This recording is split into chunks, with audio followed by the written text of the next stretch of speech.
Hello, welcome to Kahaaniyaan on Huetopia.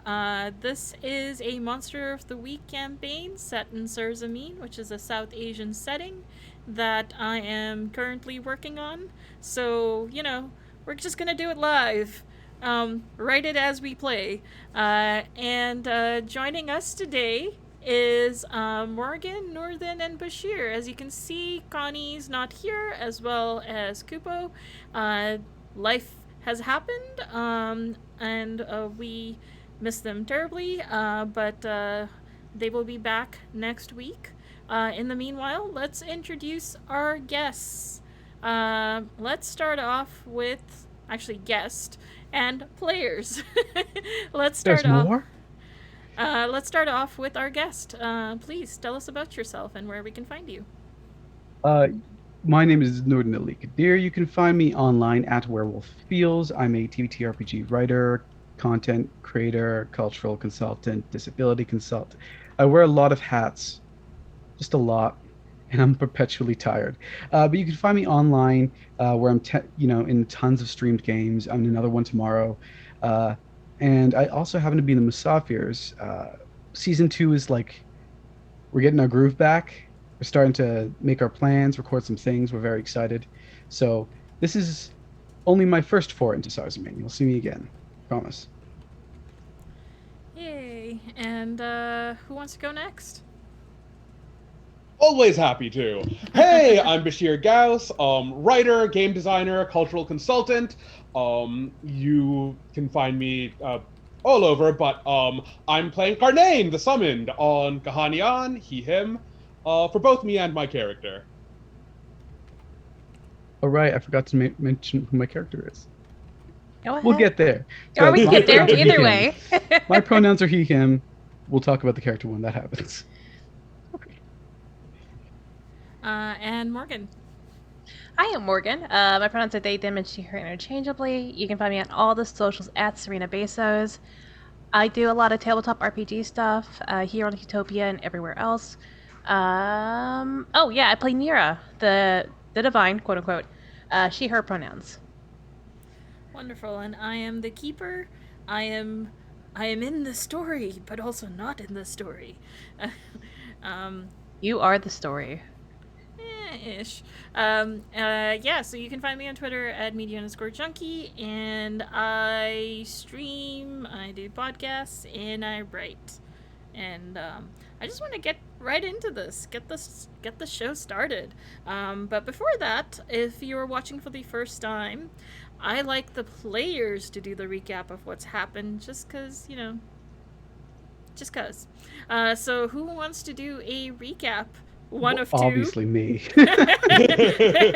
Yes, make Ali do it. Yeah. Well, last time on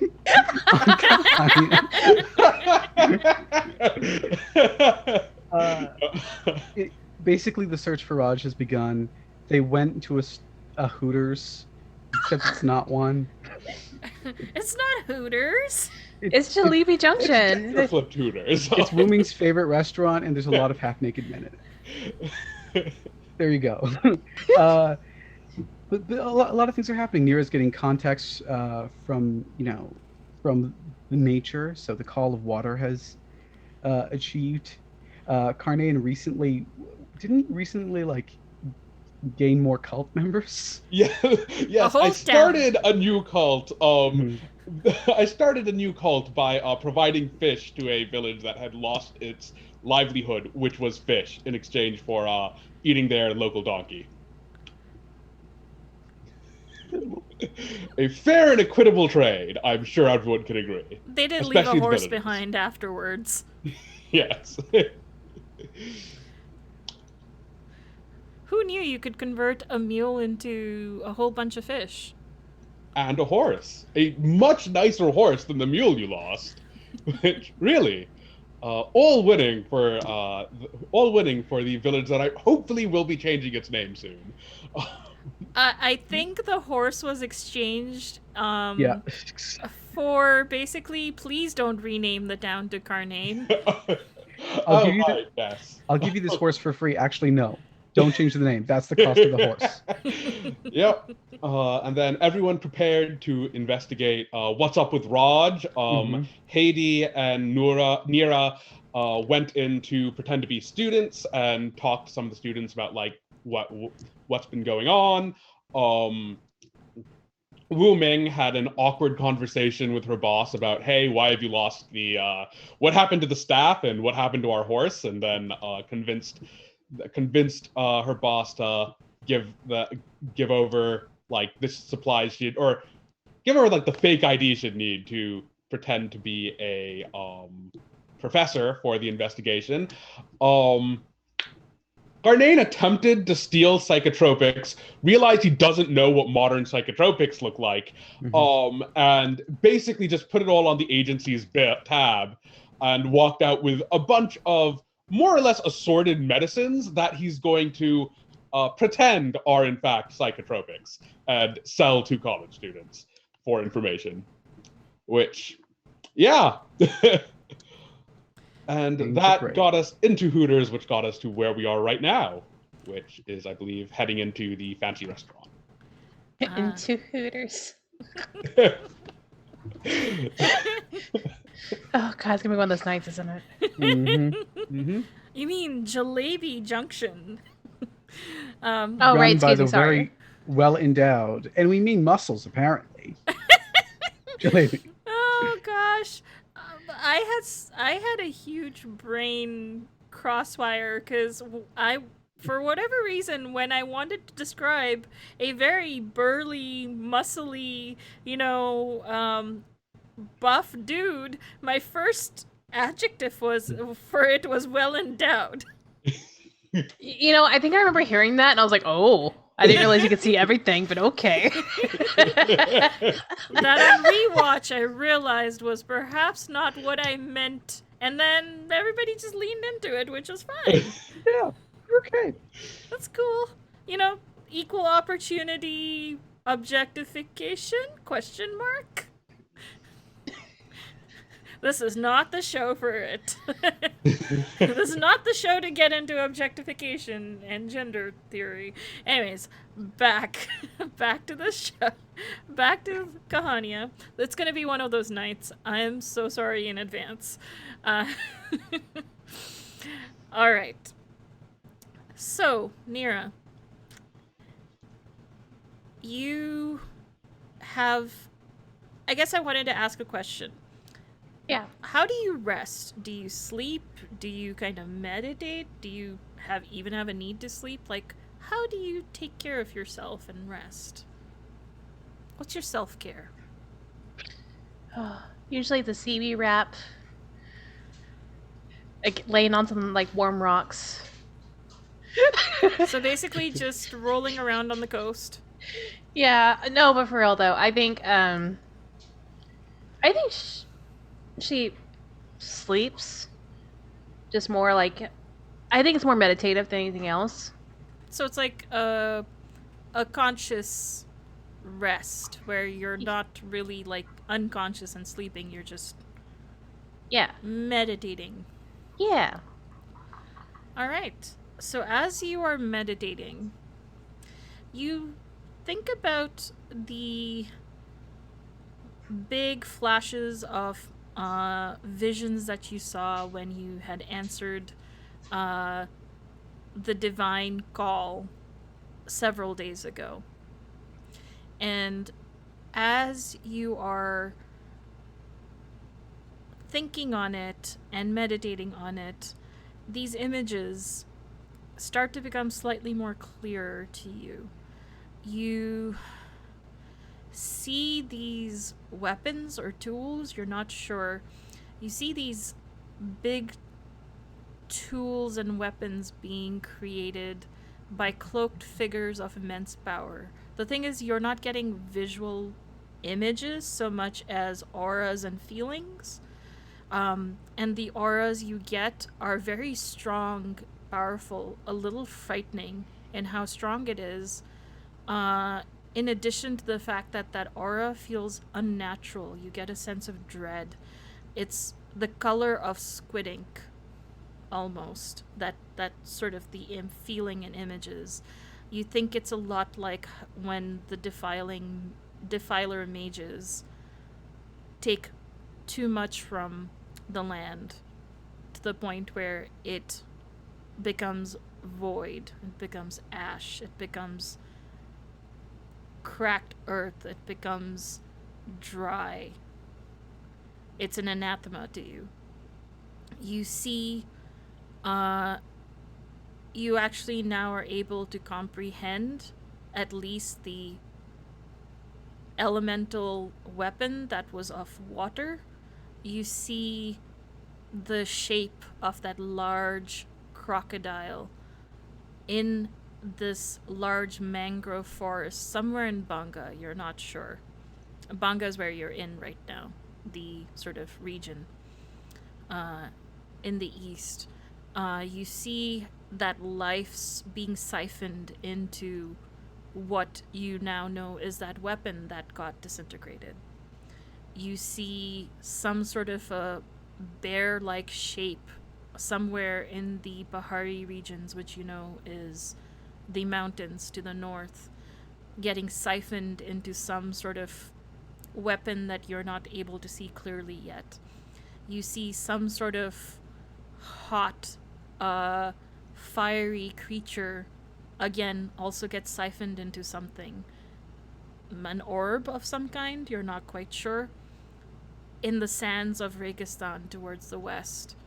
And then you see again some sort of a flying equestrian creature of air in the Ghats, which you know is the foothills of Solankia down in the south. You see these, you don't have a sense of time yet. You think these happen, they could be as far as hundreds of years old, they could be as far as maybe a year ago. You're not sure. You don't have that sense of time. What you do see, the warning message, if you choose not to do anything of it, you see these orbs of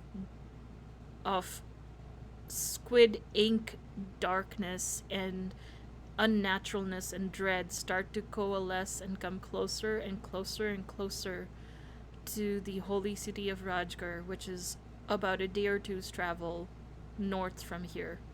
You see, it's a holy city where the veil between all four elemental planes are at its thinnest. You see it converge there and implode, and then you feel nothingness. And the worst feeling of all is this feeling that you didn't think was actually possible. Death of your kind. Of everything elemental. Nothing left. And you break out of your meditation.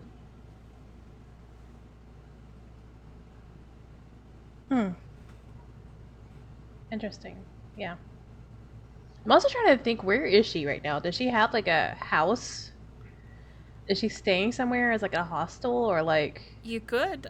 We hadn't actually discussed that, but where? Yeah, we haven't. So I was like, where would where you is stay? she?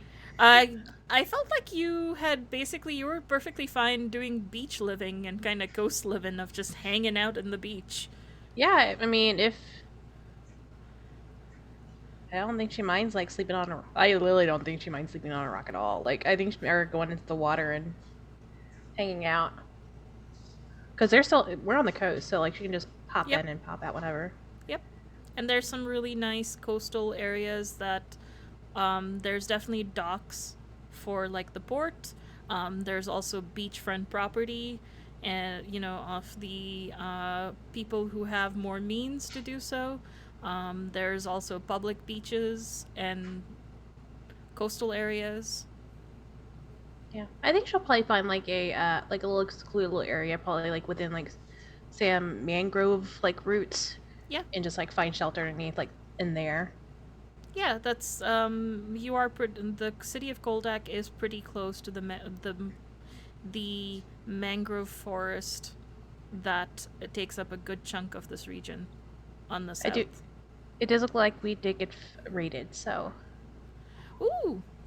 Thank you so much for the raid. Yeah. Oh, Alex, thank you for raiding. Welcome. Thanks, y'all. Hope you enjoy our show. We're now 4 episodes in? So thank you and welcome. Stay for the hijinks. There's gonna be a lot. But yeah, I think so. She's probably curled up underneath maybe it's like low tide right now, and so she's like on a Yeah. rock. And she wakes up kind of just quietly with a start, blinks, make sure that she's still there, like touches the roots and stuff and all that. And I think probably we'll go for a swim just to clear her mind and try to get more of a calm herself down and get more of an understanding of what the hell she just saw. Yeah. And as you do that, we will cut to about, an evening or so later, where you all have decided to meet up to check out where exactly. Oh shoot, I'm forgetting its name. It's the. It was that fancy restaurant that we were pointed to by Wu Ming and all the leads, but I can't remember its name, which is. Is it the? Are you trying to basically go after Raj? Yeah, that Okay, was. so that would be the I believe, Morny, which is the sort of Yes. cabaret dinner theater sort of place where a lot of the performing arts students go to, as there's an open mic and all of that. And as you, Nira and Carnane are waiting, you get a message, you sort of from. There was supposed to be a stream that was going to happen, but it's like the stream got canceled from Haiti, saying, "Oh, I need to make sure, Tim Tim's a lot more portable." So I'm gonna go and figure out how to do that. So I'll see you later. I'm so sorry, Kupo, if I imitate you poorly. But yeah, so you know that Haiti will not be joining you this evening. And as you're waiting for Wu Ming, you notice there is a figure just waiting and sort of staring at you, not quite sure how to approach. And, hey, Aman, please describe yourself. So my character's name is Aman. His pronouns are he, they. He is the chosen. And he is a brown man with long dark hair and a beard. Think of me. He looks like me because why not? And he wears a kurta of red fabric that seems to, in a certain light, glow yellow, rolled up to the sleeves and embroidered very finely. Tight trousers and thick leather boots. His arms are crossed over his chest. And Mariam, before we continue, I actually have a move to activate. Sure. So, as the chosen, one of the moves I get is at the beginning of each mystery, and this is the first time I've been introduced to this mystery, so this is the beginning for me. Roll plus weird to see what is revealed about my immediate future. I'm not going to tell you what the other results do because I'll tell you I got a 5, and on a miss, something bad is going to happen to me.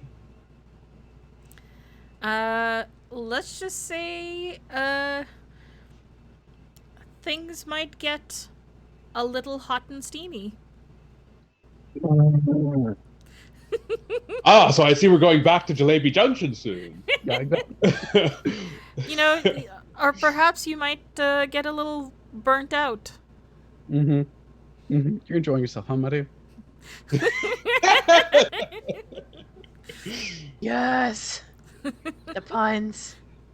I lean back and I pull a little letter out of my pocket and just read it over. And then I take out the other letter behind it, put it in my hand, and put the letter meant for me back in my pocket. And that's when I walk up to these two. Question before you do that. Pause real quick. Did I change back into my mortal form, or am I still in my... That is up to you. There's enough time that if you wanted to, you could go back to your regular face.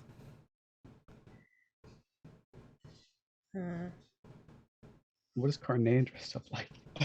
As Carnane. Carnane didn't even bother with a disguise for this. He's just going as himself because seedy supernatural thing offering weird stuff to people in the area fits what he's trying to go for and presumably what Raj is. So he's just hoping it's more or less the right sort of weird. One would hope. Yeah, I think Nira's back in her mortal form. So blue skin put away. Yeah.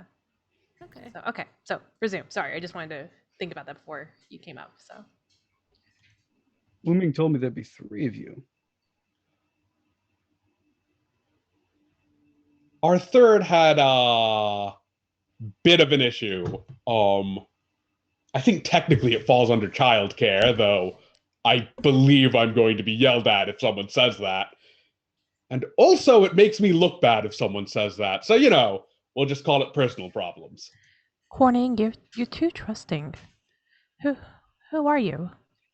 I take the letter that's in my hand and give it straight to Nira.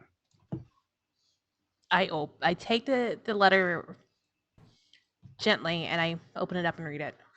I mean, he knows Wu Ming's name. Either we're made and this is about to get fun, or we're not made and we continue doing this for a while. What's the letter say? I'll read the letter. Haiti, Nira, and Crane. Apologies for my absence. Boog is missing. I think it has to do with what we're investigating. Nothing big. I can handle it. Focus on the mission at hand. This is Amun. You can trust them with the work. They're more than capable than they look. I'll be back soon with answers. Don't feed the baby anything dumb. WM.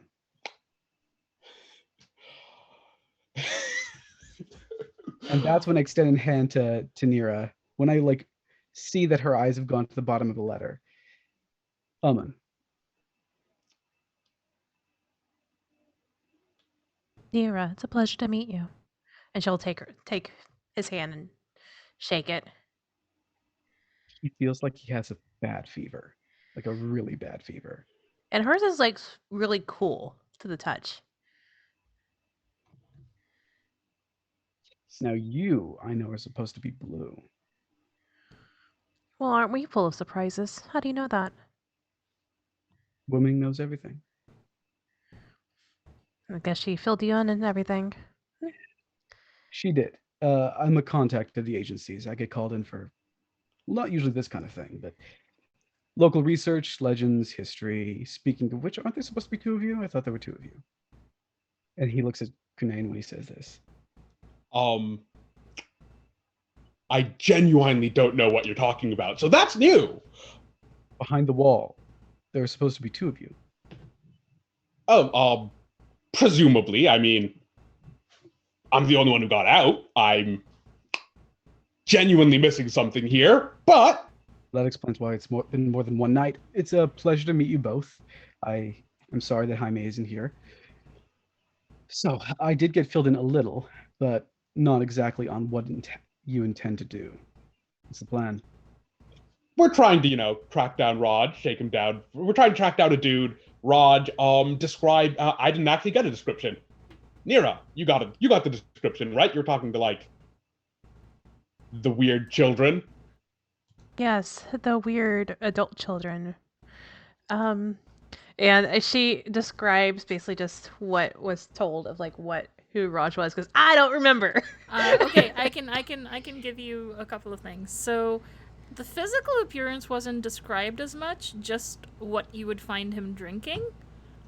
Which was... Oh, wasn't it a purple drink? Yeah, it was basically lassi, which is buttermilk with cotton candy on top, with floofs of cotton candy. Right. Like a sweet lassi, and was kind of known as the Candy Man.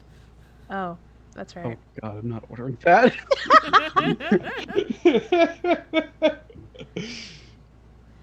So yeah, I think she's he really likes this sweet drink. It's apparently got candy strings on it. Candy. Oh, what's the word? Corning. It's sugar cloud. Candy floss. Okay. That sounds better than Sugar Cloud. Well, I mean, Sugar Cloud still sounds pretty good. Should be easy to spot. I look around. Do I see anyone drinking a Sugar Cloud? Not at this moment. You enter, Mhm. and you see that this is audition night, and that there are several young students between the age like early 20s, all kind of standing in line, like an American Idol thing that's about to happen, and you get to see the interior of the Morny. The Morny itself, like the sign that was outside, is that of a peacock. Uh, and as you go in, the stage, also the curtains have those peacock colors with the eyes, and uh, it seems there's a bar where there's all these really bright colors of various drinks and cordials and liquor, and it seems like a very flashy dinner theater cabaret place. And as you take it in, you see there's a lineup for auditions, and then there's sort of a bar where there's a couple of people. And as you adjust and take it all in, you do actually see a very well dressed individual, wearing a sort of a high collar. I think it's called a Chinese collar. I don't know what Mandarin collar. Mandarin collar, yeah. A Mandarin collar, sort of a sherwani, which is a very long, fitted robe, made out of rich brocade, of very sort of reds and purples and pinks, and has gold and platinum thread embroidery and details. This person is dressed to the nines, and wearing some sort of glasses, and sure enough is drinking this very tall, over the top, like those big oversized milkshakes where it's spilling out of the sort of tall glass. So A freak similarly, shake?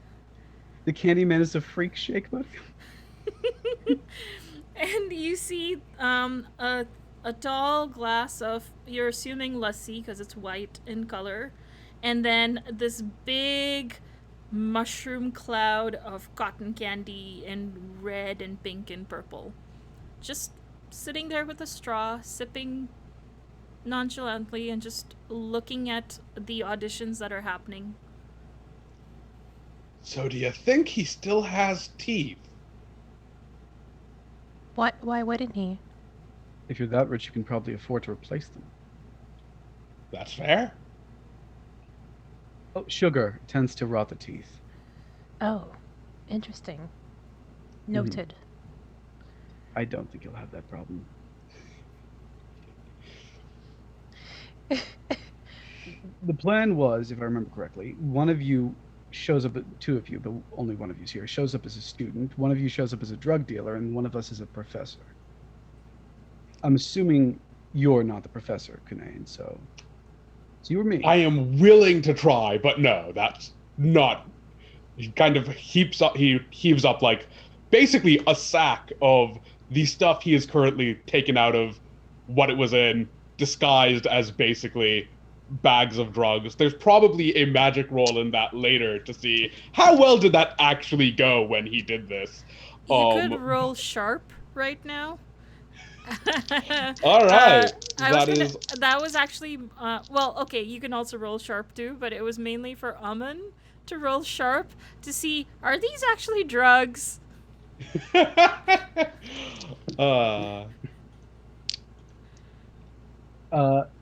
That's a 10. No, they are most certainly not. They look like random stuff that someone kind of just threw in from like some sort of an herbal shop of some kind. There's like dried mushrooms of like wood ear, or like shiitake, like stuff that you could either make herbal teas out of or some really good soup. You see like dried ginger. You see cinnamon bark. You see Please tell me there's a star anise in there. Just one. Just one. One of them. Just one. And there's a star anise, just one. one. Yeah. The closest thing to drugs inside of here is the sapati. Where did you get this? Oh, don't worry about the specifics. It's not going to look like this when I hand it off, and I'm not going to stick around for them to actually... I might actually stick around to see what happens when they inhale it. That sounds potentially hilarious, but, you know, it only needs to hold up to vague inspection under magic, so, hey, don't worry about it. I think Nira looks at it like a cinnamon stick, and she's like, how are they going to inhale this? You can grind it. It's a bad idea. Don't put that. Oh. I thought you were talking about putting the whole stick up your nose, and I was like, why would you put a tree stick up your nose?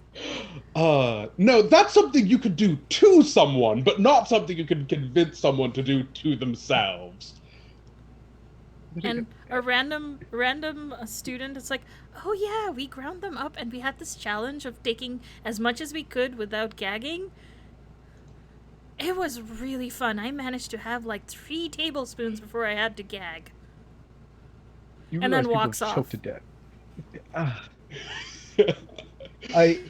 I'm a librarian over here. One of the smaller ones. You know, it used to be it's more of a rundown fort. Anyway, people like that wandering every day. Exhausts me. How long have you been wandering around with mortal kind, you two? Going on a month now? I mean, I lose track of the days a bit. Mostly, you know, it's pretty laid back. But, yeah, going around a month. I think going off this world's time, I think would be like a few weeks. Not very long for either of you, and judging by your interactions, you haven't done minutes interacting. Fine interaction. Anything that doesn't involve eating them. I haven't eaten anyone since I got here. Wu Ming was very strict about that. Yes, and I'm equally as strict as Wu Ming. Pity. We'll see what I can get away with. Don't worry about it. But yeah, you know, there's been, I've got a roommate and everything. I'm settling in. It's a pretty rad millennium you've got going. I imagine that once you're stuck behind a wall for a couple thousand years, anything sounds nice. You could probably try and sell that bag of spices to some of the students around here.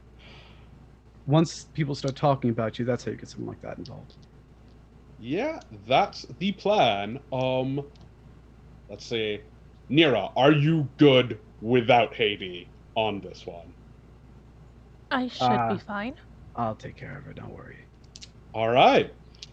So I think Garnane's going to kind of step off, do a quick little spell over the bag to basically make it look like he's actually got something appropriately... Well, it's like period India. Probably to make it look like he's got a bunch of opium in here. As the... It's a pity you didn't get poppy seeds. Yeah, with poppy seeds, you barely even need to cheat. You just kind of grow them. But yeah, I believe that's work. just... Yeah. Use magic. Try Yes. and make these appear to be, not have the effects of what I'm looking for. So, 6 plus 2 for weird, 8, which is a partial on... Yes, you get to pick an effect, and I get to pick a glitch. Yeah, one moment. I've got the wrong thing here. There we go. Moves. There we are.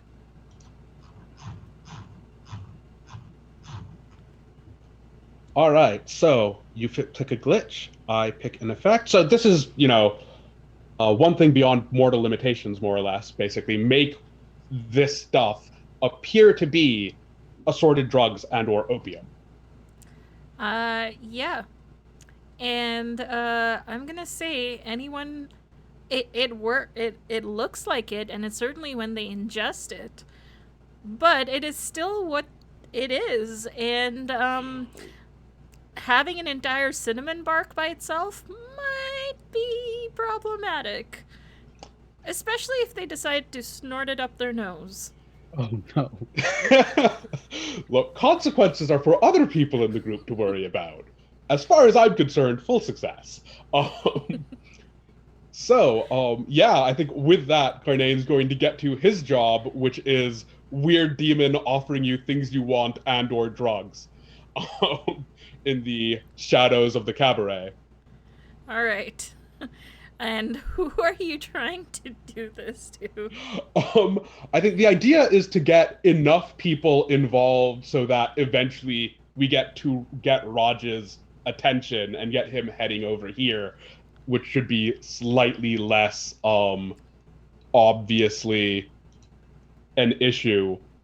Okay. So I think that's kind of casing the room for things and trying to make it All on right. the obvious side. What is Nira and Aman doing while this is happening? I think I'm taking Nira to the bar. She's going with, like, as they're walking, she's like, "Oh yes, a drink before I go on to audition, I believe." Yeah, I feel like you could use a bit of hydration. Coastal or river? Marsh? Coastal. Salt water. I've been a few like you in my time. How long is your time? Longer than I look. I just like the satchel around my shoulder. So tell me, what exactly got you involved in all this to begin with? Involved with this as in this world or these people? I'm talking about the end of an era. Just a calling, I suppose. No specific? I mean, when the words from higher up tell you to do a thing, you do it. You're all the same sometimes. I go to the bar. Water, please. And I like handily nick a salt shaker. Yeah, and the barkeep, who the people here would not recognize, but has a little name tag that says Aziz, says, "Oh, just water? I guess you're the designated cart driver?"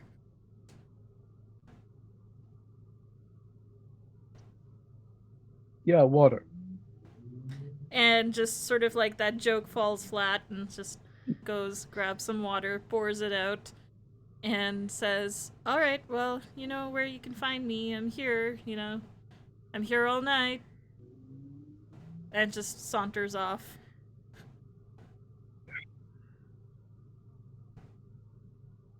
I like tip some of the salt shaker into the water and just hand it over. Oh, thank you. I thought this was for you. And she was actually about to order a drink before they walked off. But since Aziz walked off, she's like, "Oh, okay, thank you," and she'll throw it So back. what is the plan? Are you trying to audition for? Honestly, I'm not the brains. The plan was that Nira and/or Haiti would try and audition to get Raj's attention. Backstage. Yeah, that's right. That's right. Yep. Oh, no, she's like, "Oh, yes. I was supposed to audition so I can get backstage to get access and try to find Raj." Raj is right there, I'm assuming. Mm-hmm. I mean, that drink is very fluffy. Certainly something. And because the two of you are closer, you notice that the glasses are basically black, like tinted, and then there's a mirror finish on it, so you can't actually see through it, and you just see a reflection of yourself. Like round glasses. The itty-bitty ones. I'm gonna make this man come to the bar. How do I do that? I have an idea. I'm going to use magic myself. It's gonna suck.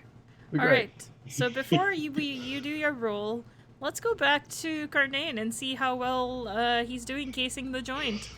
So you're basically, I would say, it's not quite investigate a mystery.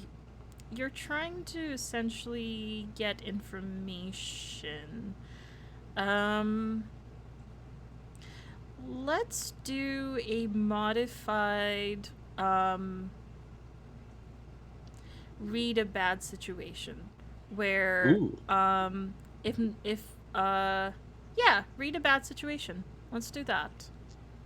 All right, let's see. 5 minus 1 is 4. So the question is, do I want to fail this and take the experience, or do I want to spend luck here? It is completely up to you. I think I'm gonna spend luck for the full success. With basically like, instead of just going, hey, want some opium, he's basically leaning in on, so yeah, you need some vices, opium, something a little darker, curses for your enemies, boons for you, something stranger altogether.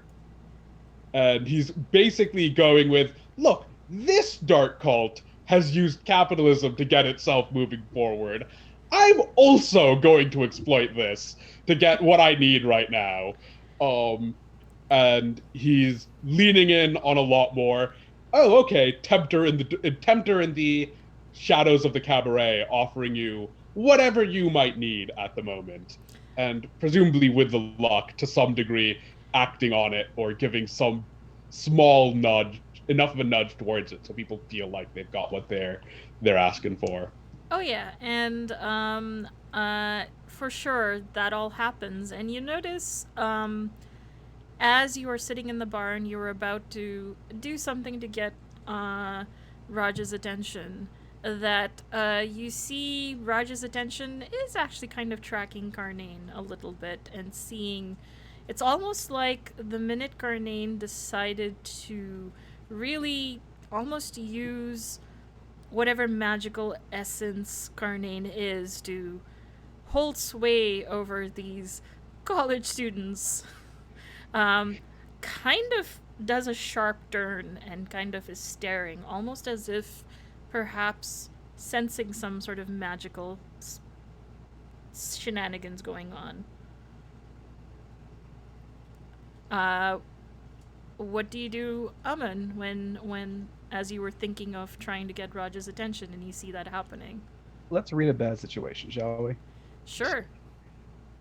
Alrighty. Bad situation. That is sharp, right? Mm-hmm. Another 10. Wow, that's impressive. You're rolling. All right. On fire. So, yep. You're rolling on fire. Mm-hmm.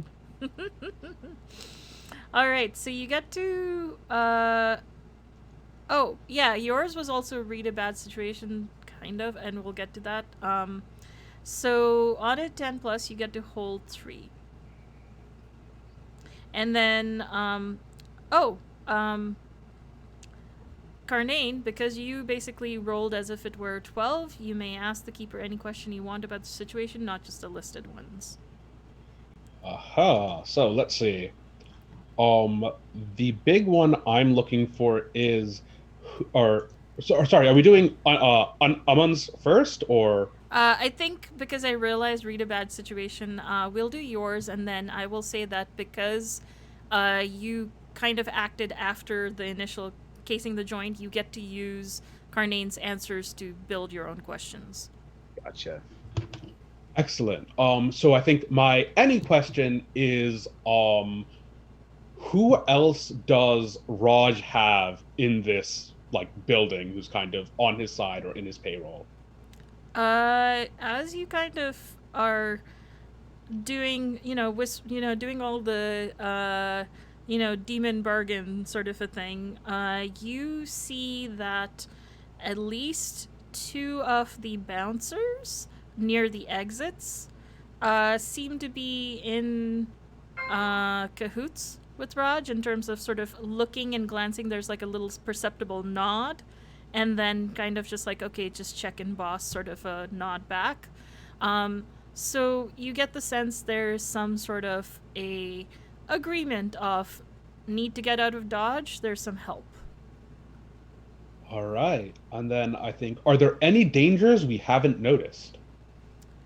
You get the sense the fact that Raj is almost when you started using, your innate magical aura, what have you, to convince students that these are indeed drugs, that immediately, like almost like a sharp turn, you get the sense he's got some sort of magical sensitivity of some kind, perhaps.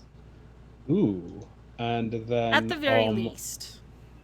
What's most vulnerable to me? All the hapless students. All right, that's great for me Probably and the not barkeep. great for everyone else, I think. In fact, probably most of the mortals here, except for the ones Raj seems to be more influenced by, and your party. Everyone else is fair game. All right, that's great for me and not less so for everyone else. All right, Aman, what is your hold 3 for reading the bad situation? So, what's the best way to protect the victims? And they're going to be victims, even if they're from Kahaaniyaan. A way to keep their minds intact, because it seems to be that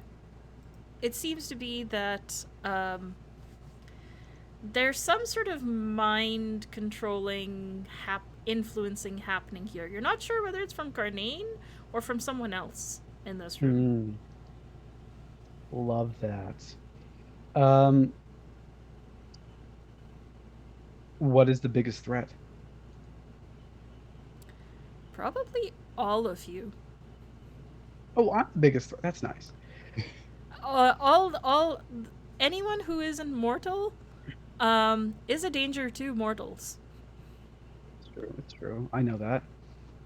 Including maybe perhaps Raj. There's something off about Raj. Yeah, if I had the ask anything questions, that would be my third. What is Raj? But unfortunately, I didn't roll a 12 plus. So what is my best way out? The best way out is probably trying to leave through one of the back exits, which also there seems to be bouncers oddly placed there. Those seem to be more like fire exits, which nobody should really be concerned about right now. So, look at Raj. He's talking to Nia right now. Look at Raj. Look at what he does. If he runs, you follow him. Understand? I could do that. Wonderful. Oh, take this. I take off the bag, and there's like a clinking sound coming from it. And don't touch what's inside of it. Trust me, don't touch what's inside of it. She doesn't answer and just puts the bag on her shoulder. And that is when I run up and take the stage. Yes! Excellent. I'm the guest. Why not?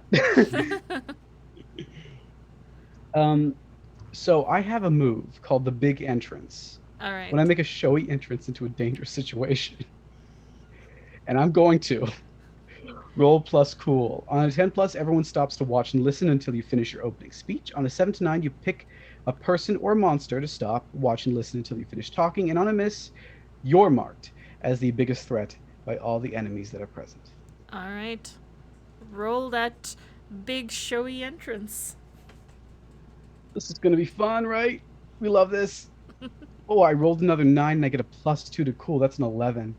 Wow. Yeah. One All failure right. and then it's just been 10s. So Good please, Yeah. take it away, Aman. The stage is yours. Good evening, my friends. And good evening to you, Raj. Now, I don't know if you know this, but all of you are affected tonight by something. And you by hear, yeah, booze! a little, a little mental trick that this man, I point to Raj, has concocted behind those fancy little mirrored glasses of his. He doesn't think we know, but we do, don't we? And Raj's expression doesn't change, like, posture, and, like, he was just leaning on the bar with his tall lassi shake with a big cloud of cotton candy that somehow hasn't turned into sugar and thrown in. Um, and just it was like a neutral expression and just becomes a thin smile. And that's all you get because you can't see his eyes behind those glasses. People like Raj like to take advantage of all that is different between us in the world, manipulate it for their own ends. That changes tonight. Because tonight, you're going to see a show. Isn't that right, Raj? And I reach out a hand towards him. Show me what you have. He smiles, his smile stays plastered, and he just takes a big suck of the straw, and you hear this, like, almost awkwardly long kind of sucking noise as he drinks the lassi, puts it down, and says, well, I was thinking that, I don't know, I might see something interesting tonight. But it looks like I've got not just one, not just two, but three interesting sideshows tonight. And turns around and sort of looks to all the auditioners and says, why don't you show these wonderful people, and points three of you out, a lovely time. Give them a hug, why don't you? And you start to see suddenly all, like, 20 of the people who are auditioning start to head towards all three of you, ready to give you a big bear hug. This is great. We love this. I'm happy. At this point, I would like all three of you to act under pressure. Excellent. Let's see. I rolled an 8, but a +2 to cool means it's still a bloody 10. Dear God. No, I've got a 10. I got an 11. All right. So as you see your fawning fans head towards you to give you a good old bear hug and to hold you in place, what do you all do to prevent it as you do it quite successfully? Is Raj staying put, or is he, like, starting to slip? Okay. Staying put and just kind of watching the show from afar. Yeah. Is not concerned about anyone jumping him yet. Yeah, I think Nira's slipping through and, like, ducking and dodging, like, all the hugs that are coming her way. And starting to head towards Raj. Alright. And what is Aman and Karnain doing to avoid the hug fist? I think the temperature of the room increases about 2 degrees, and there's almost a heat distortion that comes off of Aman as he rushes forward faster than the blink of an eye, where Raj is. Alright. Karnain? Karnain, like, the crowd comes towards him and he isn't moving, like, he looks like he hasn't been paying attention, and they get closer and closer, and when they're about to, like, go in for the hug, he jumps up more or less kind of into the roof, ending up between, like, the facade and wherever the actual roof is, and kind of the rafters. Yeah, like the beams. Yeah, and then he just kind of starts scuttling along the underside of the actual roof between it towards where Raj is. Okay, so all three of you... Go ahead. No, I was just gonna say, like, the ends of his hands have kind of fallen away to reveal carapace claws, or like the end of his fingers are kind of the flesh has fallen away, revealing claws. And he just kind of scuttles along the roof. All right, so all three of you are within easy reach of Raj. What do you all do? This is more like basically you get to do something rather than trying to survive getting mauled. So I think Garnain kind of just drops from the roof, more or less in front of Raj, and leans over and reaches for his sunglasses. He's gonna try. I'm going to try and steal his sunglasses, basically, as the Alright. opening move of whatever's happening here. I'm gonna say that probably is, I'm gonna say that's gonna be some kicking some ass, or you can manipulate someone. And, yes, for the purposes of your manipulate someone, is not immortal. Hey, let's see. I think. So you can either take it forcefully by kicking ass, Yeah. or you could try to charm through manipulation. I think I'm going to take it forcefully. Like, this isn't a deal injury thing, but presumably there's. Yeah. All right. You get to basically choose, you force them where you want them by taking the glasses. Yeah, so that is a 14. So Okay. yeah, so 12 plus 2, 14. So I just grabbed the glasses off his face, slipped them on myself, and what am I looking at underneath these glasses? You see just squid ink darkness emanating from eyes. There's no eyeballs.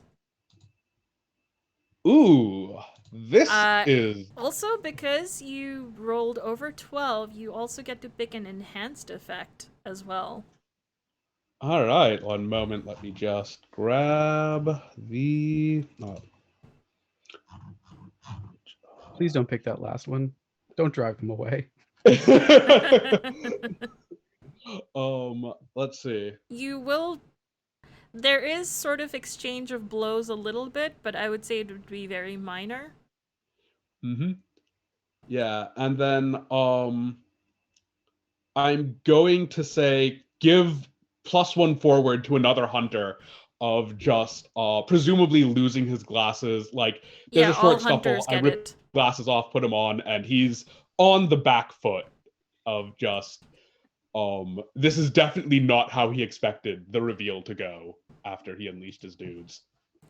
Yeah, so as you kind of snatch it off, is taken by surprise and says, "Oh, how rude." And you see essentially you're just looking at void, at death itself. Those eyeballs. Or rather lack of eyeballs or anything really. It's just squid inky blackness void. Do we all see this? Yes, you do, because you're all nearby, you do see this as soon as the glasses are ripped off. So, question, Mariam. With my background, do I have any idea what Raj is? Or is it just a defiler? A defiler. Mm, A defiler of, no, ordinary means. something a little bit farther than the usual. Yep. Um, Someone I- who has literally sacrificed something to get power. Yeah. I think I put my thumbnail into the tip of my finger and press hard, and suddenly there's a yellow light emanating from it, and I'm gonna use magic to try and trap him in a circle of fire. Okay. Ooh. Yes. And I think while that's happening, I think Nira turns her back against Amon's and like unleashes like a song and actually tries to break the spell that's connected between Raj and the people there. Back-to-back magic. Yeah, okay, both of you roll your use magics. And I will say you both still have that +1 forward from Garnain essentially putting him in a tight spot.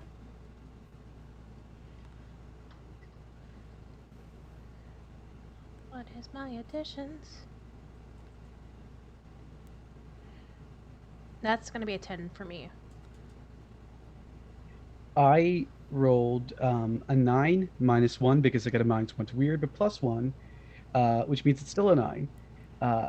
I choose an effect and a glitch, and the keeper will decide what effect the glitch has. Yep. So I am trapping Raj. That's what's Mhm. happening. Yep. And the glitch I want to pick is that it has a problematic side effect, because I think you'll have fun with that. Yep. I think the problematic side effect is that. Let me think about it a little, but Anira, why don't you describe how you use your, because it works without a hitch and you get to choose an effect, and describe how your song breaks whatever hold Raj currently has.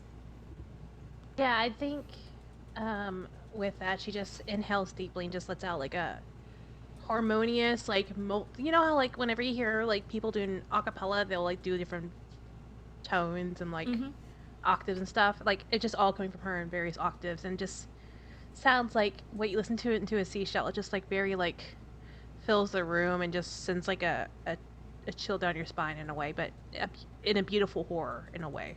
Yeah. And I think the sound itself just reverberates into people's ears and just like jars them back into reality. Yep. And you even notice, sorry, you notice, however, that it seems like the two bouncers do not seem to change their demeanor in any shape, but you have all these poor auditioning students suddenly are just like, what just happened? Why am I here? Aman, please describe how you trap. I mean, I know you said, you kind of said how you wanted to do it, but is there any other effect, like anything you wanted to add to that description? Yeah, so the light from my fingertip flicks out into a spark and catches, like, lands specifically on a napkin that I imagine was just left near Raj's feet, and then turns into a big circle around him. Yeah. So as you enjoy your victory in trapping, you realize that this entire place is made of wood. Fine. And fire goes wonderfully well with it. It does. And you start to see, and also, basically, you're very close to the bar where there's a lot of alcohol. So you start to see sparks kind of flicking off and catching various things, and especially that drink, man. There was so much sugar in that drink. As the cloud kind of bursts into sparks and starts catching on various things behind the bar. And you are starting to now hear the initial kind of shake off of like, why am I here? Oh my god, there's a fire! Fire! Fire! And people are now running in all directions. I do appreciate that they harmonized when they screamed fire. Look, you've Great got to job. keep to the audition bit. They came here to sing, and sing they will. I feel like if there's a poof of fire going off in Raj's face because his cotton candy sets aflame, I feel like that might cause harm to him. Yeah, it's taking a little bit of harm. And you can kind of see his very slickly, perfectly manicured coif is now getting a little mussed, and there is sweat forming on his face and on his skin. And he is looking for a way out of this at the moment, and looks towards the bouncers and kind of does a very quick signal, and you notice the bouncers are now coming forward and seem to be coming with what looks to be a standard near the fire exit, buckets of sand of some kind. I'm afraid I'm going to have to make this worse. I reach around to where Nira is, because Nira's carrying my bag. My apologies. and I pull out a length of chain, spiked brass chain, and it keeps going and going until it reveals at the end there's a sensor, like a small orb-like thing with holes in it designed to hold burning incense. And that's when it's set to flame, as cracks begin to form, not like the way skin blisters, but literal cracks in the back of my hand, showing off like a really weak burning red as my energy goes down and down the chain and lands into the sensor. And that's when I think I try and hit Raj with it. All right, that is kicking some ass. I think so. I think it is kicking some ass. And I think Um, whenever you pull that out, Nira's like, oh, that's what was in there. I didn't get a chance to look. Nor touch it. Darn. Yeah, he it turned definitely into- gave it to the right person. Well, Nira was going to go into there, but there wasn't time to, like, in all that chaos, to, like, actually, like, be like, I am gonna say Nira because you're so close to it. As this is all happening, you get that same foreboding sense that you had when you came across that spear. Of like, this is something weird. Something I don't know what's gonna happen if I touch it. yeah. Wait. The chain or the chain, the Okay. chain, Ooh, the whole weapon. chain Fun. weapon. Okay. You just get that so- very momentarily, just that spark of, oh, that doesn't feel good. Yeah, like you would have felt it again coming from the bag. It was freezing cold. There's nothing natural about this. I rolled a 9 altogether.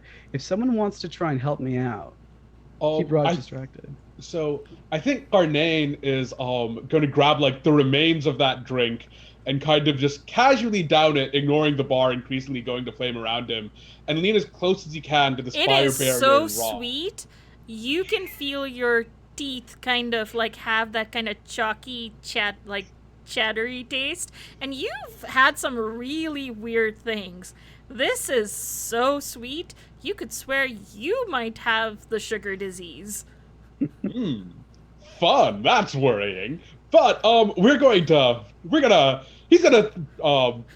to pencil that in for later. But because he's leaning in and looking at Raj's eyes and realizing he has no idea what this is, and I don't get a +1 to tough. I get a +2. Oh. That's a 10. But go ahead. Say what you're gonna do. yeah. So he says, "Oh, you're new. Oh, I thought you were just like some dumb cultist doing weird penny ante stuff. This is neat.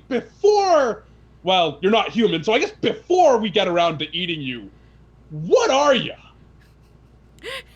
And we will see if that question gets answered, but yes, with the 10, you exchange blows of some kind. So but because you rolled a 10, you get to choose an extra effect. So what harm do you do, and what extra effect do you add to it? So this weapon is a pretty tough one. It's got 1 harm, 2 harm, and it's magic, and it's a close weapon, so it goes a bit further than the average hand weapon. And it hits everyone in the area too. It's an area weapon. Okay. All right. How much damage do you inflict? 2 magic harm. All right. what's happening. Carnane. Question: am I in the area? Yes. And so is Sorry. Cool. so I feel is like Carnane. with a 10 plus, I won't Yeah. hit my friends. All right. Oh, you just met Nice. us. We were friends. Yay! Hey, nice. Um, The good news okay. is I ignore 2 magic harm completely, so you can in fact go ahead and hit me if you feel that if you have something else you want to grab. It definitely grazes the side of Carnane's carapace. Yeah. I would say, Nira, because it is a fire weapon specifically, you still take 1 harm. Whatever That's harm fine. you think you would have taken, you just take 1 instead. Okay. And I choose to force Raj where I want them. So if they weren't going away before, now they're really not going away. Okay, yeah. So as you do that and bonk, hurting pretty badly, not feeling great about it. However, sort of lashes out at you in almost this kind of unseen psychic way. You can only feel it as you feel your mind going. You feel like claws caressing your brain, your literal brain, trying to grab a hold and trying to see what are you, who are you, and you take 2 harm from it. Well, as an immortal, I take 1 harm less. So I take 1 harm, but I have armor on. So I think that makes nothing. Yeah. I take nothing. Yep. Nice. And at this point, the 2 bouncers manage to start pouring sand. So you think if something doesn't happen to prevent that from happening, Raise my hand. Raise Yep. my hand. I want to do and a we'll thing. get to that in a moment. Okay. In literally 5 seconds. Probably will be able to put out the fire enough to get him to get out. Yes, Nira. Okay, I think as she sees the bouncers coming over, she starts stepping towards them and like just automatically sticks her hands out and it goes into like a pocket space dimension. Mm-hmm.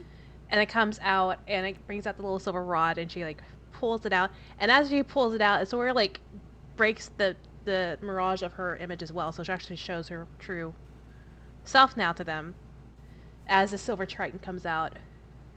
And she will just go after them. She's like, do you think you really could stop us? And like, as she's like heading towards them. Yes, are you sort of trying to physically... I'm going, kick ass! You kick ass. Yes.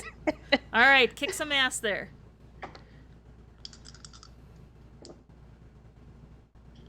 That is a 9 plus 11. All right. So, yeah. What extra effect do you do as you kick ass with these 2? I force them where I want them to be. All right. So I am pushing them away. Okay. So, you do also trade blows because I think you can only take no damage if you roll 12 plus and pick that as your effect. Yeah. So as you kind of move them away, how much damage do you do with your weapon? Oh, it's a 3 harm silver holy Okay, so weapon. yeah. But I do want to let you know that when I do the transformation, it also puts my armor on. Yeah. So well, I'm assuming you FYI. always had your armor on, so. Okay. I It's don't. Glamours. I just go glamours. That's valid. Yeah. So as you kind of move them away and they take like a lot of damage that's enough to stagger them and they're not going to get there anytime soon. They also end up accidentally throwing the sand on you, and sand is bad. It's all gravelly and grainy and, exfoliating. It gets everywhere and it gets all up in your face. So please take 2 harm from that. So it would be 1 harm because of my armor then, or? Yeah, I would say before any reduction to harm that you can take, it's 2 harm total. Excellent. Yeah, so that help is not coming anytime soon, and Raj is really not feeling great, doing great. I think Carnane, is there something you had did you want to do? Yeah, so I guess I had some questions I was going to start asking him, and Grenane kind of breaks open one of the spines on his back and pulls an enormous blunderbuss out of it and is kind of waving it vaguely in the bodyguard's direction to make sure they don't interrupt. Perhaps he should probably be more careful with a firearm inside of a quickly burning cabaret bar, but self-preservation, not really on the list.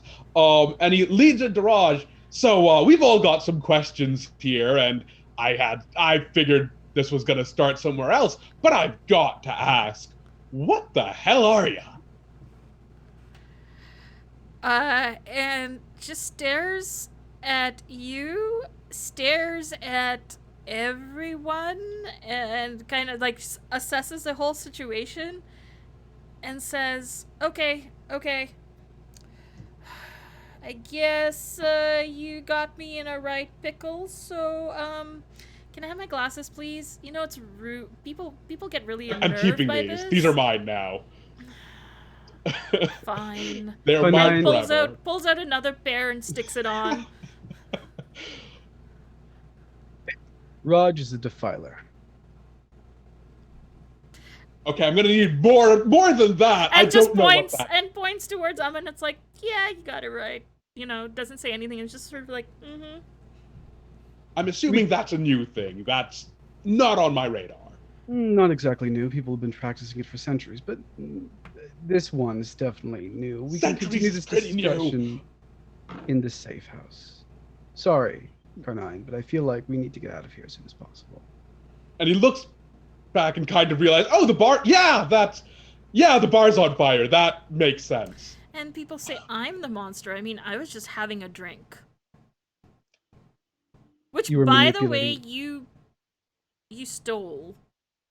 Correct. I did in fact steal the I'm drink. a great I am not boy with compensating you. needs, and you just took my end. You and just grabs like grabs essentially a gigantic from behind the bar like a honeycomb and starts sucking on it, and it's just like, so where are we going? The library. Ooh. I hope you renewed your card. I'm sorry, I just have sticky hands. You know. All right. So I guess we start dragging him out, or Yes, and the bar's still on fire, by the way.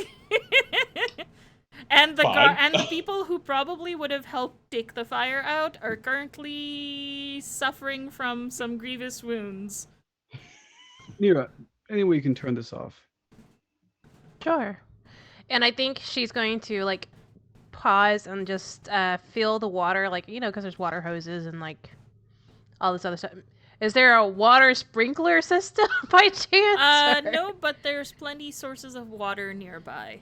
Yeah, I think she's gonna like stop and like, you know, close her eyes and just like raise her hands, and the staff is gonna disappear back into this pocket region of space, and she's just gonna do some magic to like. Yep. The roof is on fire. Just try not let it burn, and Yeah, as I walk past, I tap my foot on the edge of the street where there's a storm sewer. Rained last week. perfect. And yeah, just All right, let's see how effectively you put this. The roof is definitely on fire. yep.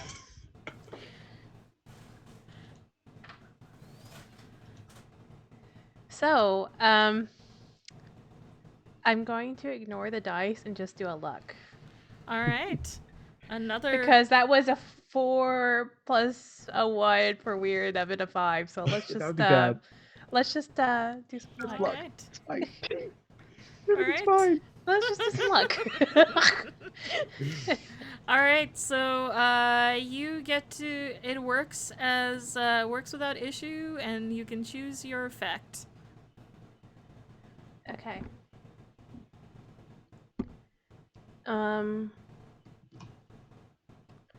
I think I'm gonna do what I wanted to do. All right. Yeah. Just describe the harmony and symphony of what transpires.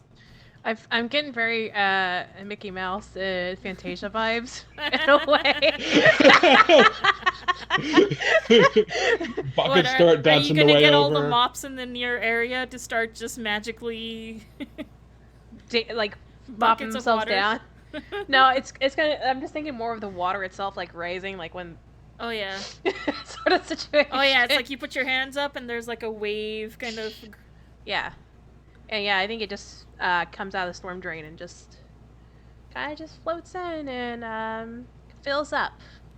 All right, congratulations. You saved the Morny, but now it is covered in sooty, ashy, wet storm drain water wood. They have insurance. Do they? Do They they? They should. should have insurance. They should have insurance. That is part of the responsibility of owning a business like that. You get insurance. Mm-hmm. Yeah. Okay, so I'm gonna say that happens, and you all vamoose to wherever you are headed to. Please describe what the library is like. Uh, it's so the vast majority of the fort was broken down, decommissioned for construction for other buildings in Koldak, but a small section of it, like I think the main palace, right? This was specifically like a place where a dignitary would stay, Yeah. was protected by an ordinance that came in right before it was about to get destroyed too. And so this place is really old, and it looks old. There are shelves and shelves and shelves of books and scrolls and other things made out of very flammable paper. And there is uh, a very in each like between each shelves there's archways where oil lamps would be lit, but nowadays they're replaced with stark, cold white Magitech lighting. There's even like a spindly table right in the middle of the foyer, just filled with these lamps. You can take them wherever you want and read. But we go past the books, and we go past the tables to sit in, all of which would look quite cozy if it wasn't for the fact that there's a sharp blue and green light over everything.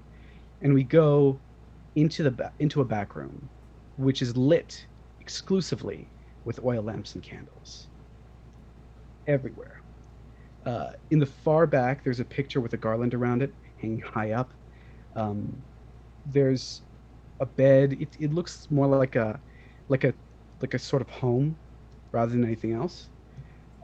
And there's a chair that Amun drags over with his foot and drops Raj into before wrapping him with a chain of the weapon.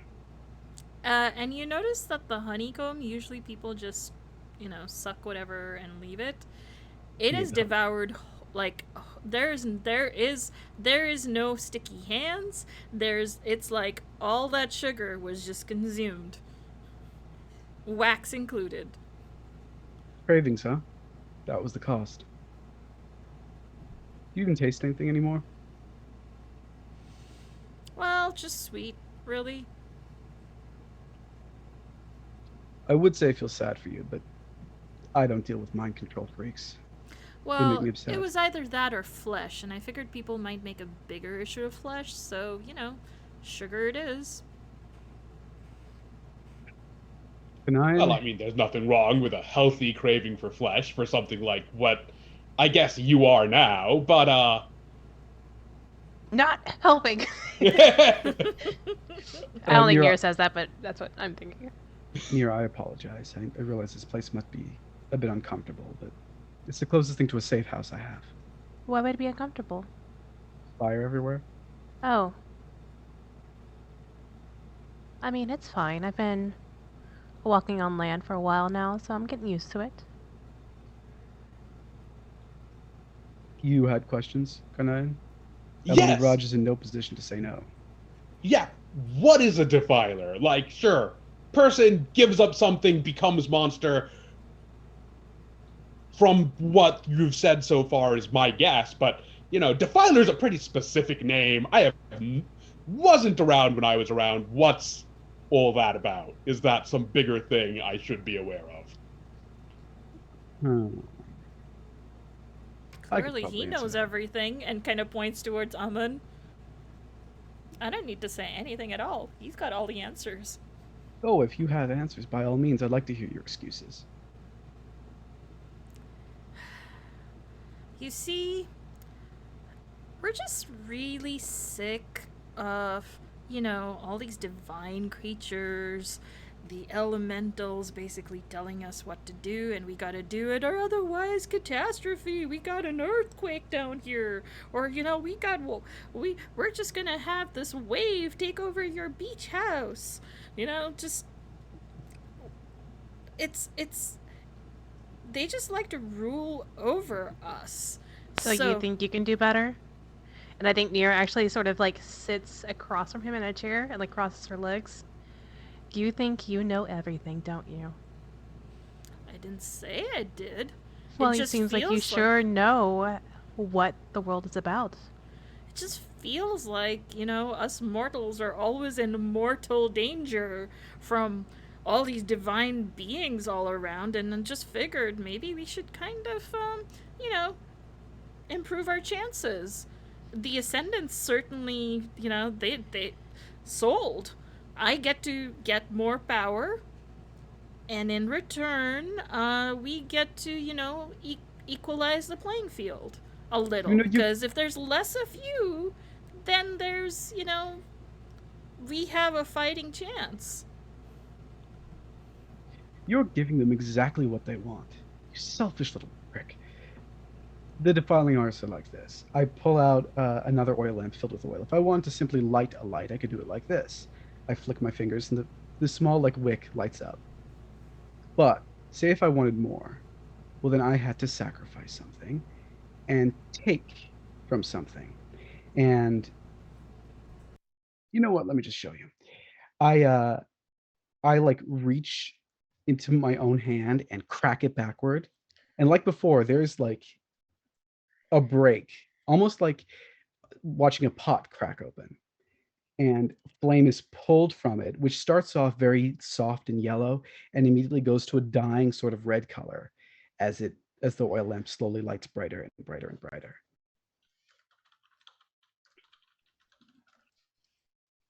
Huh. So kind of just not thrilled with being mortal, parasite off something else, boom, unlimited power. Or very limited power, as we have seen from our little encounter.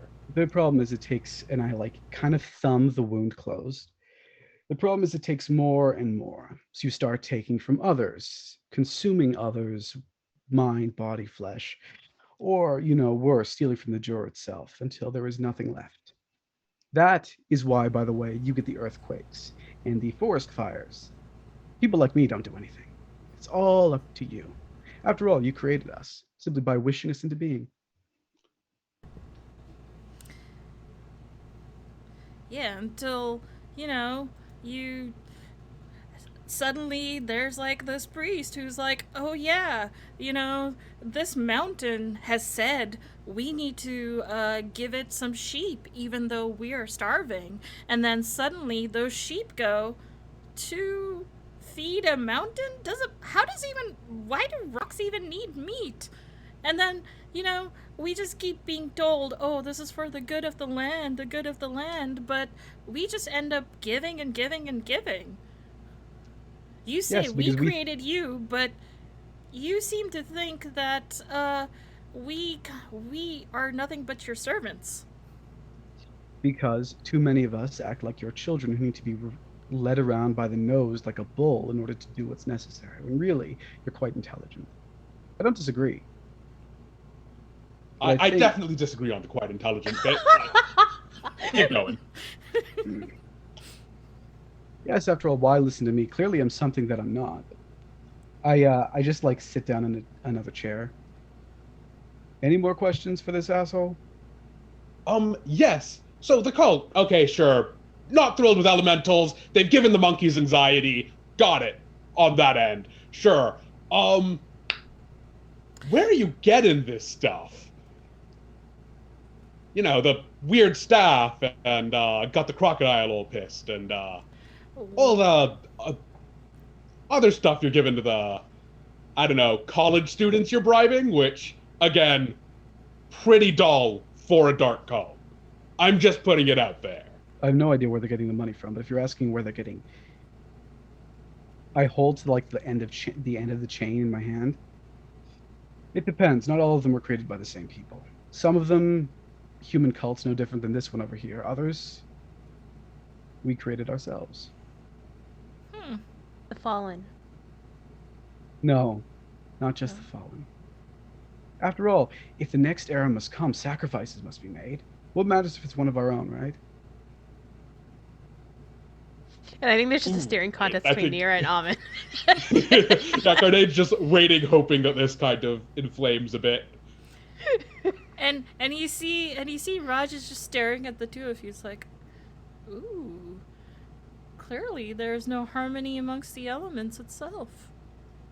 Well, we come from two very different families, and this And we one, need each other to balance each other out. True. This one is, well, we call them Paniputri, water daughters. They're not an elemental themselves, they're descended from them. Still quite powerful, though, as you proved with that building back there. Quite incredible. I'm a bit more original flavor, you could say. What are you, chips? What Come are you, on, chips? haven't you read your theology? You Carnane's kind see of that ribbing there's off. like this shit-eating grin off like just trying to get a rise out of you. Wait, so if he's a human who's given stuff up, does he count as human for no eating humans? Nope, he's a touch now. You don't want Defiled, to eat that but anyways. He's mhm. I disagree. I have eaten nothing intelligent since I got here. It's been I don't think a that's going to while. be a change if you eat him, honestly. Must we eat people, Kahaaniyaan? Isn't that the whole reason you got locked behind the wall in the first place? The reason I got locked behind a wall was that I didn't eat enough people quickly enough to stop them from stopping me. I wonder what your brother would think. Yeah, about that. How the hell do you know that? Because you're all like, sure, you're also kind of same playing field here. That's I've forgotten some of the specifics there. How much do you know about that? How much do you know about the guy with the helmet? Nira sees Raj and just like, stay put. Maybe I am the guy with the helmet, Kahaaniyaan. You don't really know, do you? You're clearly missing some memories. Pretty sure he was mortal. True, he was. A close friend of mine. So are you gonna fry me, drown me, or eat me? None. You're going to tell us what your ascendants, whatever you're calling yourself these days, are doing. The Ascendants. Because Hmm. we ascend beyond all elemental concern, divine concerns. That's quite full of yourselves, isn't it?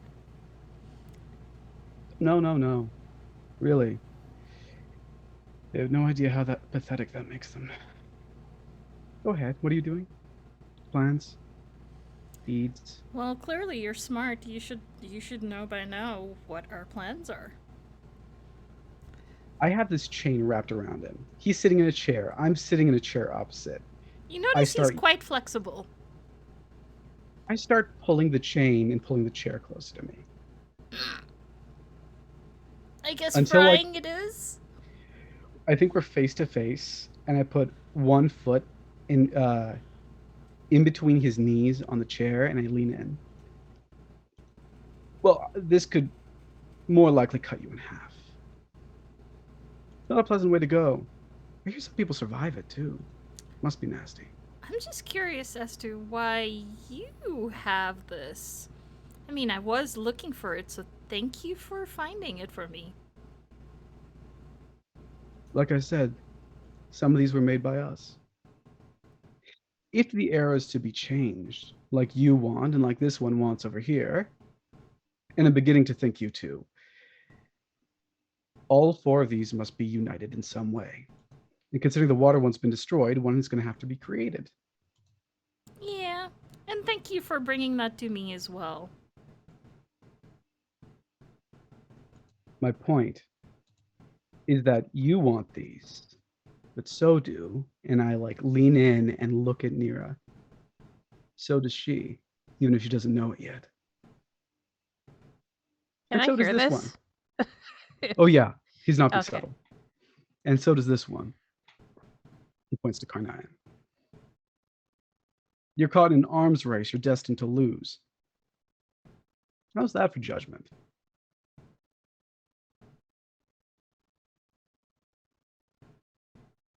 That was aimed at me or Garnane? You. Well, you know, it is an arms race. And clearly the jig is kind of up since y'all know stuff. But the redeeming feature of most mortals is their ingenuity. what makes you think I wasn't being followed back here? Or that I didn't come willingly? And you start to hear the sound of scuttling from outside. Many, many scuttlings. And skitterings. That really is unfortunate for you. I'm going to try and kill him. Okay, Do it. So, 2 ways of doing it. Which one are you choosing? What are the 2 ways? Enlighten us, Mariam. Well, you can either kick his ass or use magic. I'm definitely going to kick his ass.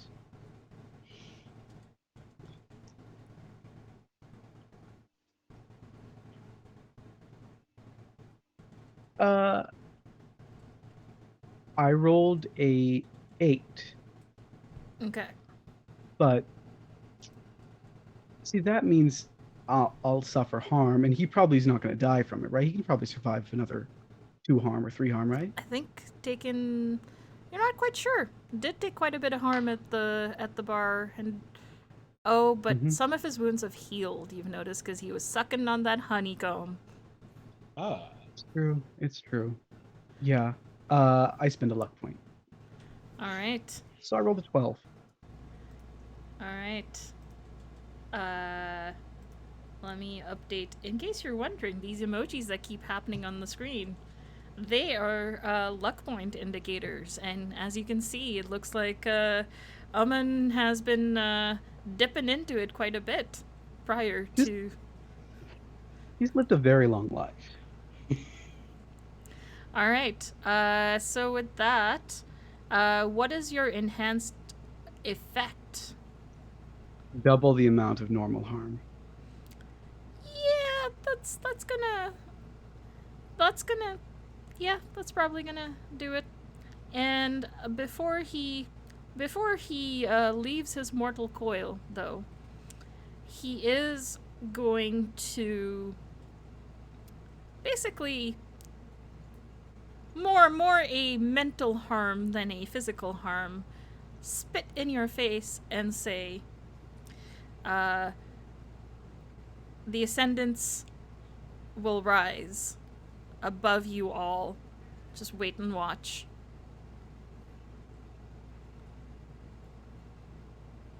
I think by the time he falls, he and the wooden chair he was on is just ash. However, there is fire, so Nira does get out of her chair and step back a bit just to give them space. Kahaaniyaan, it's a little toasty for you as well. Your your scarapace is definitely feeling a little itchy. That's not ideal. I think. And maybe whatever torso hair you may have, maybe he's a little singed and a little kind of like thin now. There may be some steam coming off Nira from like the whole. It's gonna take hours to grow that back. All right. All right. Well, we've got a surprise waiting for us outside, I think. So, you want to check that out? And I think Kahaaniyaan's already kind of moving towards the door, figuring he's got what he's gonna get here. There's not much left of the body anyways, so. Mariam, this is technically a safe house. Or at least that's what we established. Does it have a back door? Yeah. There's lots of hidden tunnels and passages. That you would know. Yeah. I kick away the ashes, and reveal the fact that there's literally just a stone hatch underneath all the ashes. I take one look at the portrait, which I think no one can really see. Like if there was a camera, there'd be so much light being reflected in it that you couldn't tell what it is. Before I look down and say, we need to get out of here. After all of you. Well, I was going to go the other way, but I suppose this works. And I'll take point going down into the tunnels that I do not actually know how to navigate. And leave Nira and Aman alone in the room for a moment, because I feel that fits right now. All right. I think it's clear that we have many disagreements. Of course. Up to you. And I think she's gonna step up towards him and just like look. How tall is he? He's like 5'10". Okay, so she's taller than him. Cool. She's 6 foot. And just like look him in the eye, give him a nod, and then just with one last look in the eyes, just makes her way downstairs, down the way. I think there's like a small. If he could cry, he would, but instead, the flesh around his eyes cracks a little, like those pots from earlier, before they get wiped away, and he jumps down and closes the hatch behind him. As you close the hatch, you just get like the slightest glimpse of the creatures that kind of start to overrun this place. And they all are kind of just a jumble of hands and legs of some kind. And they seem to have carapace very similar to Carnane. Not exactly the same, but very similar. And Fun. there's hordes of them. They're all like, I would say dog-sized, like a medium dog size. So there's like hundreds of them as they just kind of wreck this room. As I close the hatch and lock it, all the little flames in the room immediately die out. And I start walking behind them, shoving that weapon into my bag again. And I feel with that, we will actually end today's episode because we have a couple of things to go over before we actually end the stream. One is going over the end of session questions, and two, because the two of you, well, actually all three of you use points, we're gonna resolve those luck point stuff that is happening. Technically, sorry, go ahead. Before we do, I have one move I kind of want to activate. Sure, go ahead. Considering we're reaching the end. When something bad is just about to happen somewhere that I'm not, roll sharp. Mm-hmm. Because I feel like either Wuming or Jaime is in trouble. Yeah. And the good news is I rolled a 10. All right, so I know where I need to go, and we'll be there just in time. Yeah, you know exactly where to go, and we will find out where that is next episode. Excellent. But That's why I did you know somehow intuitively where you need to go next as you lead everyone out of here to a place unknown that we will know next episode. So does Amon sort of like go to the front of the group and like lead this out? Yep. How big is this? Like, how big is this hallway that we're in, or this tunnel? It's very, very much one by one, and it's a tight squeeze. So he's got squeezed by. Yep. Yep. I think there's like that little tension again as he's squeezing by Nira. Scuzzy? He just ducks down underneath Carnine's carapace. Carnane, you were about to go into a tunnel where you would probably meet up with all of these overrun creatures again, and Amon intuitively takes you in the not that direction. Makes sense. So yeah. Oh, we've got to resolve all of that luck stuff, right? So I've spent luck, which means we have another side of the apocalypse. Yep. And it is already quite evident as the army of monsters rises. That's the one we boy. started with. Oh, joy. Oh, that's the one we started with. Yeah, we need to pick another one. All right. Okay, so the next one is I'm going to say that you will find out you kind of feel it in your bones, and everyone kind of feels it. There's this sort of feeling of, oh no, with that person, with Raj being disintegrated and all of these things happening, everyone who is elemental in nature feels this kind of sickening void feeling happening again somewhere. You can't pinpoint the direction, but you feel that feeling as an ancient evil is reborn. Excellent. somewhere Love in the that. distance. Cool. We wanted this to happen. Cool. Except none of you can give it that name. I'm just sort of out of game meta. An ancient evil has been reborn, but all you feel is the sense of there's something wrong and big and a big void somewhere nearby that we can't quite put our finger on it, but we can feel it, we can sense it. Excellent. And Nira, you get those visions again, and except now it is quite clear. Amun's sensor is what is being created as you kind of see the creation of this weapon, which I'll actually let Nurden describe. When it was first created, Yes. I think you actually see it from Upman's point of view. They were much younger then. Not smaller, just younger. Things were different when you're an elemental. And their brother was brought into the middle of the clearing and thanked for his sacrifice. And hammers rained down. It should be strange. It's a being of fire. You know what a fire elemental looks like.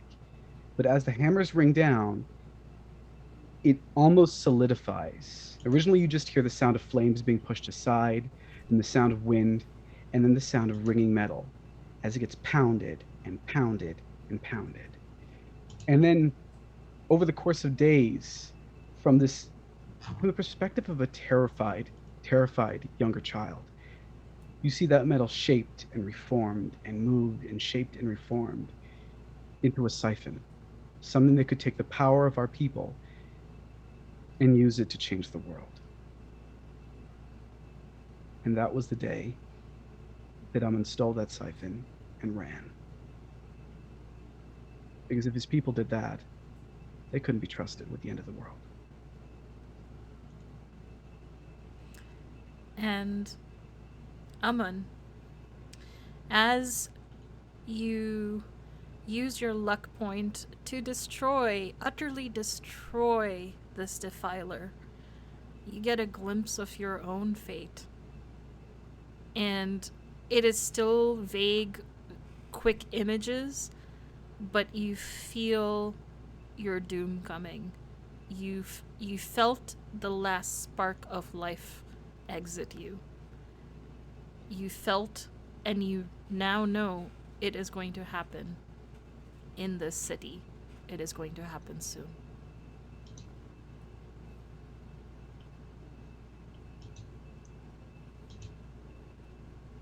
You don't know how and where, but you get that feeling.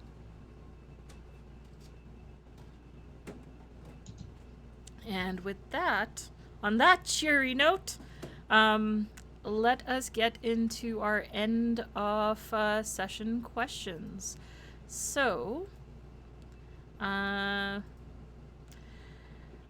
did we conclude the current mystery? Did we? So we've dealt with Raj, but we haven't really dealt with what's behind Raj.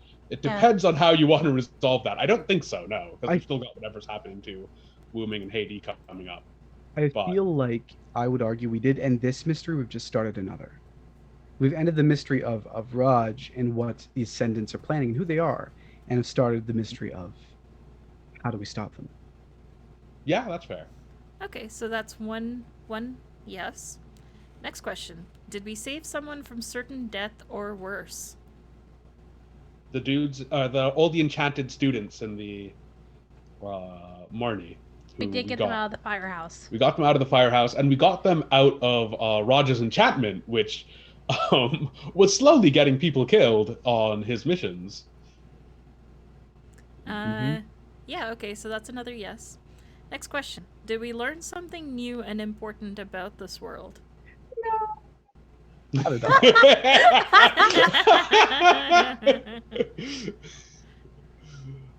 What? This world? This little thing? No, not. You knew all that You didn't before. just find out the name of this important cult that is out to just snuff out all elemental life?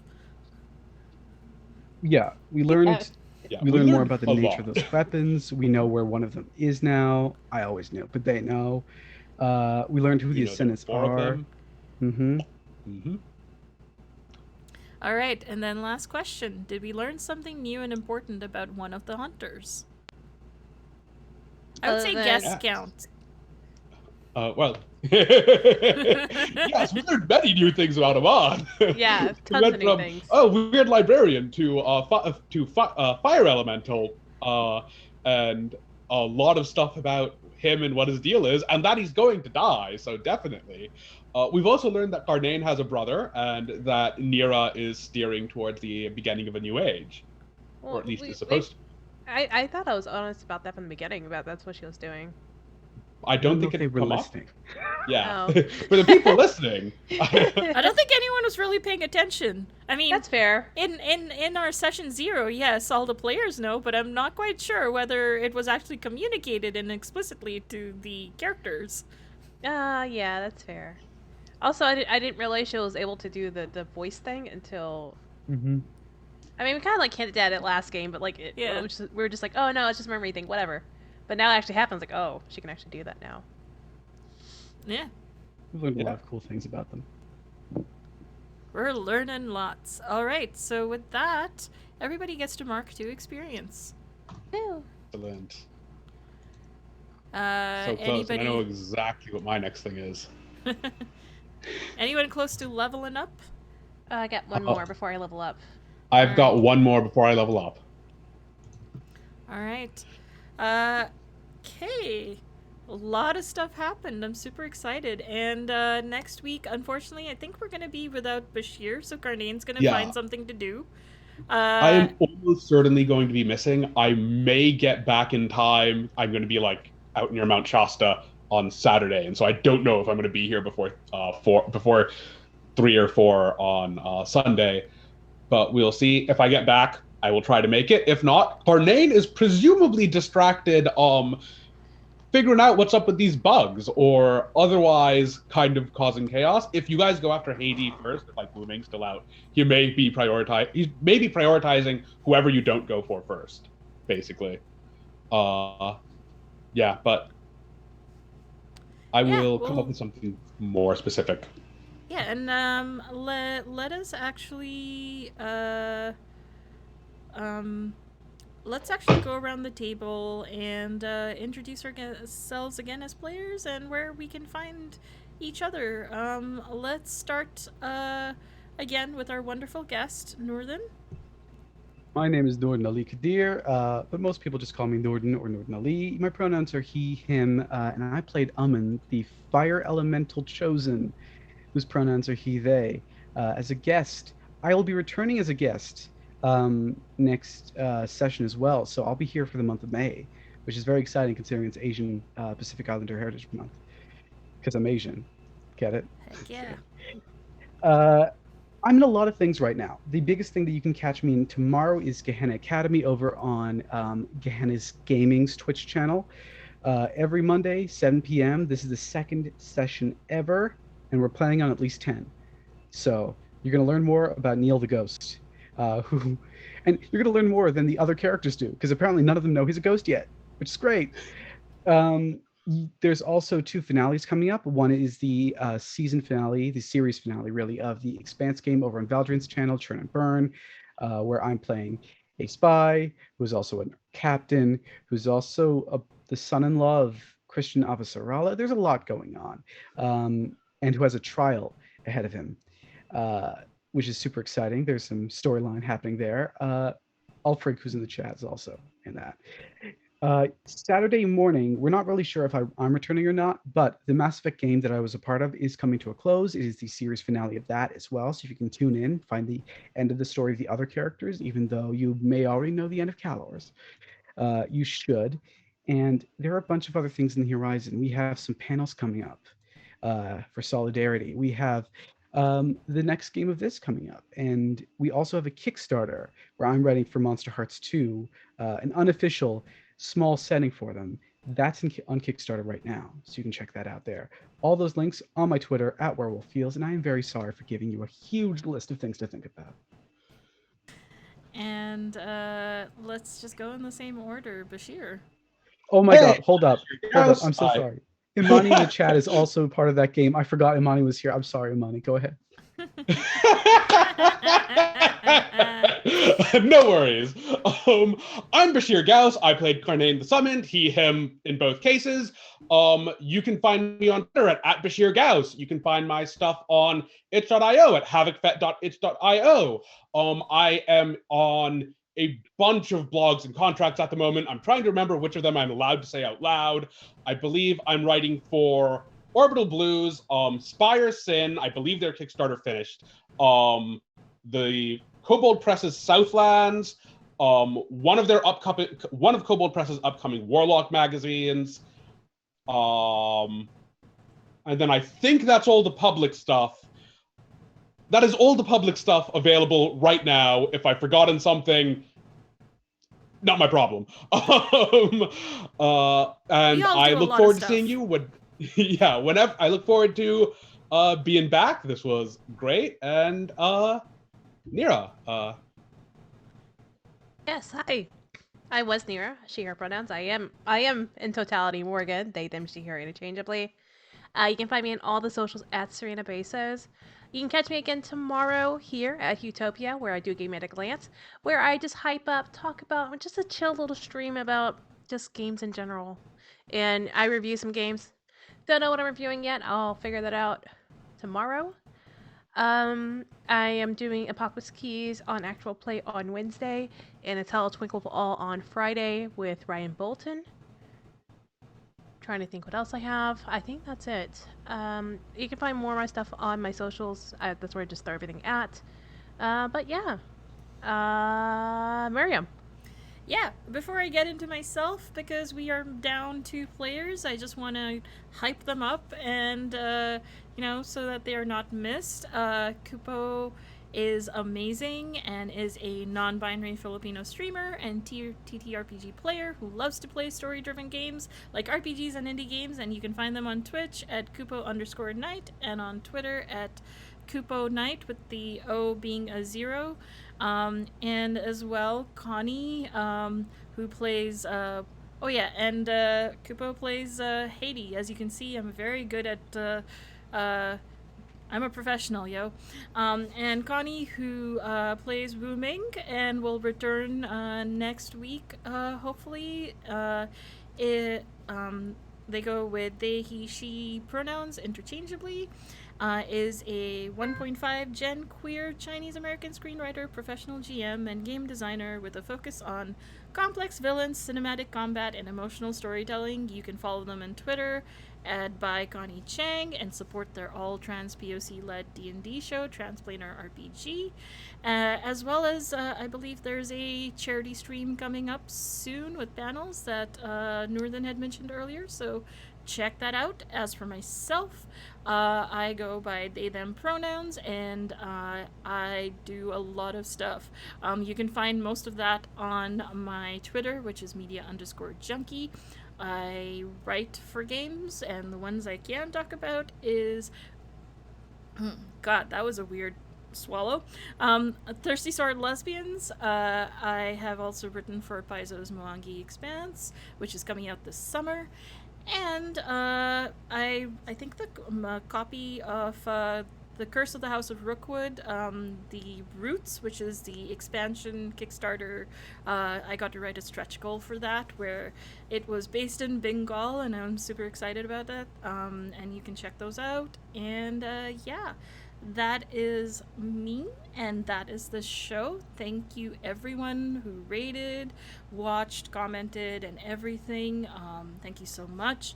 If you can just stay for like a couple of minutes, I'm going to go over to the transition screen really soon, but we are going to raid Saving Throw Show. So I'll get that command going first.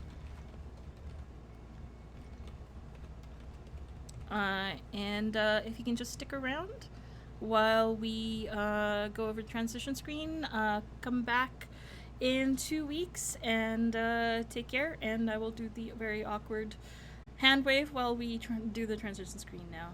Good night, everyone.